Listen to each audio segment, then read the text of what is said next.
Since the conservative majority on the U.S. Supreme Court gutted the Voting Rights Act in 2013, the only thing approaching a potentially potent defense against all of this stuff happening in all of these states is if there's a new federal law. As if President Biden can sign a new federal law that basically puts a floor under American voting rights, that provides a federal guarantee of voting rights and nonpartisan administration of elections that individual states can't go below. The tape that Jane Mayer at The New Yorker obtained and published today shows that far-right dark money groups are pretty panicked about that prospect, about the prospect of Biden and the Democrats figuring out a way to pass that legislation, to pass those reforms. And part of the reason they're panicked about that prospect is because they cannot figure out a way to argue that those reforms are unnecessary or that they shouldn't happen. They can't come up with an argument that any actual voters like. Turns out their research found that when you just explain in neutral terms the ways the For the People Act, the Democrats' bill, S1, right? It's already passed the House, H.R. 1. It's now Senate Bill 1, S1 in the Senate. It's the For the People Act.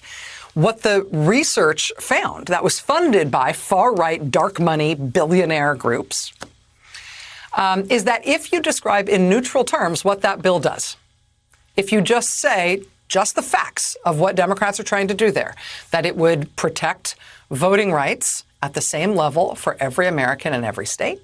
It would put transparency into the elections process. It would assure nonpartisan administration of elections. Turns out, if you explain it in neutral terms, what the bill would actually do, oh no, American voters like it a lot, left, right, and center. Oh no. These are disastrous research results for the dark money far-right billionaires who are trying to turn people against it. Whatever are they going to do? When presented with a very neutral description of H.R. 1, people were generally supportive. And the most worrisome part, which Grover mentioned at the very beginning of his presentation, is that conservatives were actually as supportive as the general public was when they read the neutral description of H.R. 1. There's a very large chunk of conservatives who are supportive of these types of efforts. H.R. 1 stops billionaires from buying elections.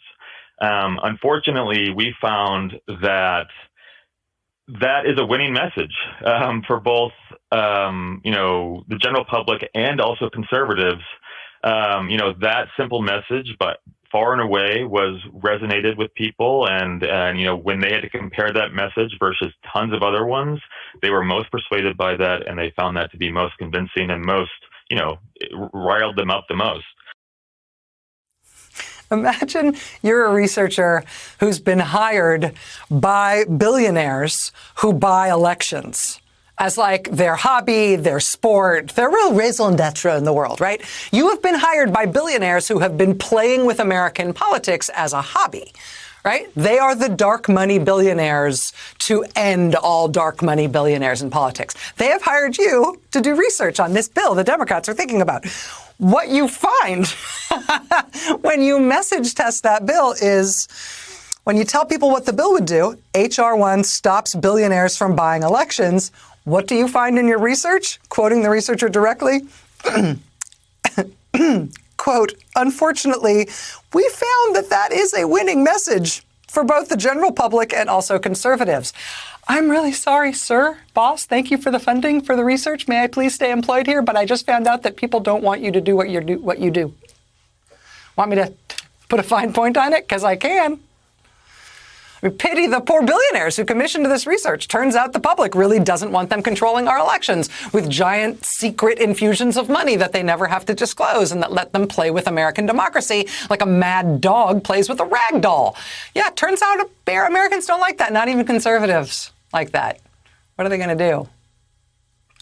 We are hoping to have the New Yorker's Jane Mayer here on the show tomorrow night to talk about this remarkable leak that she got, to talk about the shaky, worried, almost panicked effort by far-right billionaires and their interest groups to try to make sure these new voting restrictions hold up and the Democrats can't stop them by passing H.R. 1, S1, the For the People Act.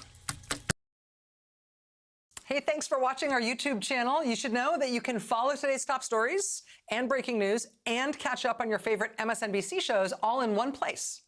Download the NBC News app today.